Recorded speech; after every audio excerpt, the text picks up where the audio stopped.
when you watch this movie, it will be hard for you to believe that Michael B. Jordan is a first-time director.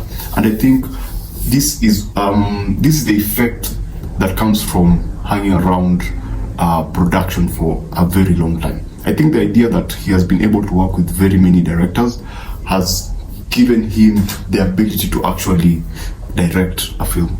And you can actually see it in this particular film. Creed 3 is, I wouldn't call it a masterpiece. It's not as good as the first film, but it's up there when it comes to like boxing movies. It has one of the best boxing sequences that I've seen. I don't know, maybe it was the effect of the big screen and the sound and everything, but I really enjoyed this film. If you've watched my videos, you know how much I talk about entertainment factor when it comes to film. Sometimes you just want to watch a movie and have fun when you watch that movie, feel something and enjoy some really well directed scenes.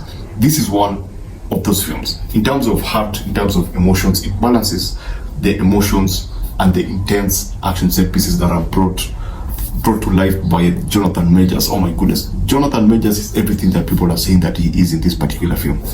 Threatening, yes. Imposing, yes. He is a force to be reckoned with.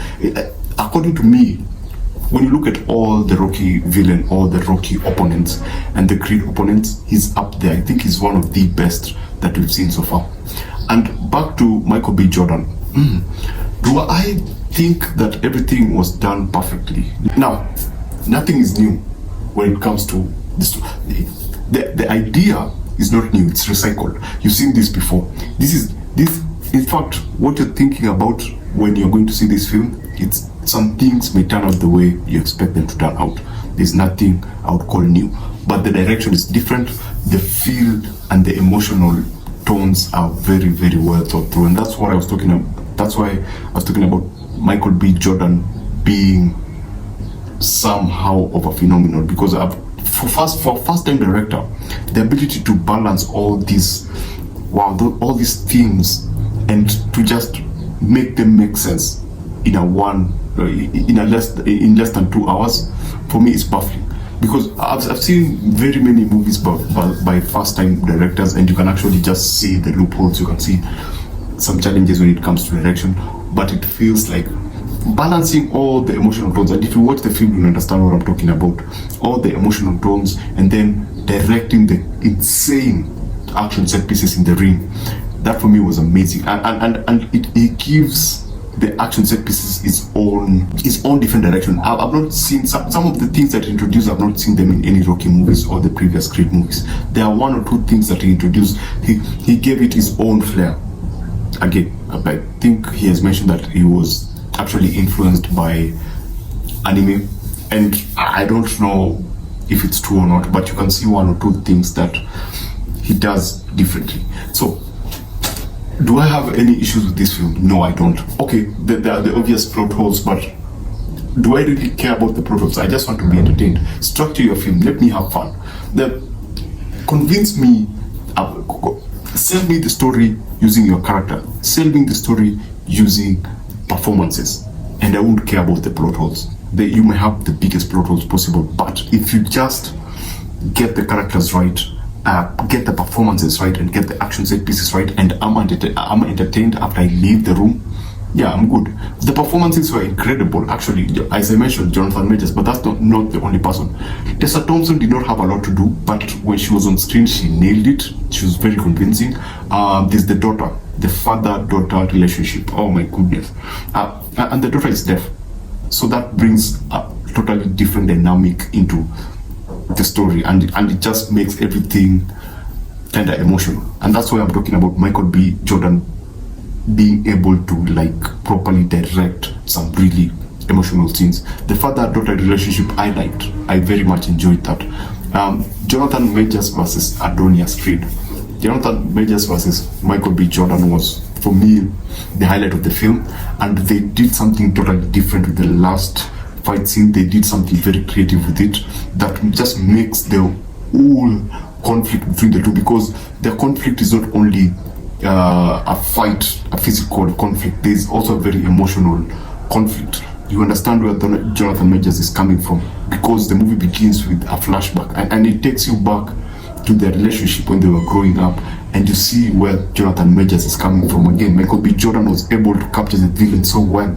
If you can understand a villain in a film and go like, yes, I know you're a terrible person, but I see where you're coming from, and I don't agree with it, but you know, I get you. And Michael B. Jordan was able to bring out that so well, that when there's that final scene when they're fighting, you're like, this is an interesting fight. Because you want to see Jonathan Majors' ass whooped, but then there's some conflicting things in your head based on what has been introduced to you, based on what you were shown before. You're kind of, you know, I get. I want Adonis to win, but still there's this, I understand where this villain is coming from. It's the Thanos effect. You remember Thanos? Thanos did this evil thing, but you understood where he was coming from. So Creed 3 is, for me, what I would consider to be an enjoyable film. I would give it a 4 for the entertainment, 4 out of 5 for the entertainment value. When now you go into the writing, you go into the some of the unexplainable, there are things that happen in this film, you go like, okay, so if these people did this at this particular time, this wouldn't have happened. If they do this, if this was corrected at this point, then everything else would have been okay. But you know, it's a movie, and some things, as I said, if you just give me good performances, you direct the film in such a way that you convince me that that direction that you're taking is necessary, I'm good with it. And as far as Creed 3 is concerned, I think it was done really, really well. And I think kudos to Michael B. Jordan. I hope that he will be given more projects. Not only, let's not do what Hollywood does, which is, now that Michael B. Jordan has done a very good sports movie, let's just give him more sports movies. Let's give him more boxing movies. Let's give him more action-packed movies. I would want to see him do a drama. I would want to see him do an animated film. I'd want him to do a horror film. I'd want to see how he would handle that, because wow, with the emotional bits, I think he threw. And something, I don't know if it's how, you know, there are different directors and there are different approaches that they take, and you can see them, you can see their effect on the final products. Some directors are very strict with what they instruct. They put it on paper and they expect you to do that. Famously, one of them is James Cameron. What he says is what is done. He is not more of an improv person. You have other directors who prefer actors to improvise. I feel that the performances in this particular movie were driven by understanding. I think Michael B. Jordan made the actors understand what he was trying to do, because everything just connects in terms of performances.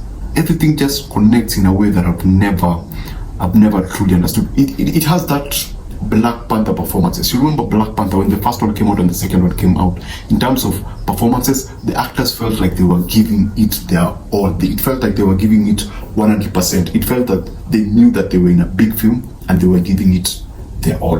And that feeling is also very, very strong in this particular film. It feels that it doesn't feel, in terms of Rocky film, the performances are kind of elevated in a way. It doesn't feel like, you know, Rocky has that realistic, grounded feel. This has a realistic, but the performances are a bit amplified. The performance feel more powerful, have a punch feel. Yeah, pun intended. Anyway, Creed 3, if you are thinking about waiting for it on streaming, don't go see it on the biggest screen possible. One, because of the picture and the action set pieces. Number two, obviously because of the music and the soundtrack and the sound effects. It sounds way better on a big screen. Some things happen, there are some silent moments, there are some slow moments that happen, and when you experience it in the biggest screen possible, it just amplifies your experience. This is a very entertainment film. Go see it in the biggest screen possible. Thanks for watching. Subscribe, and I'll see you on the next one.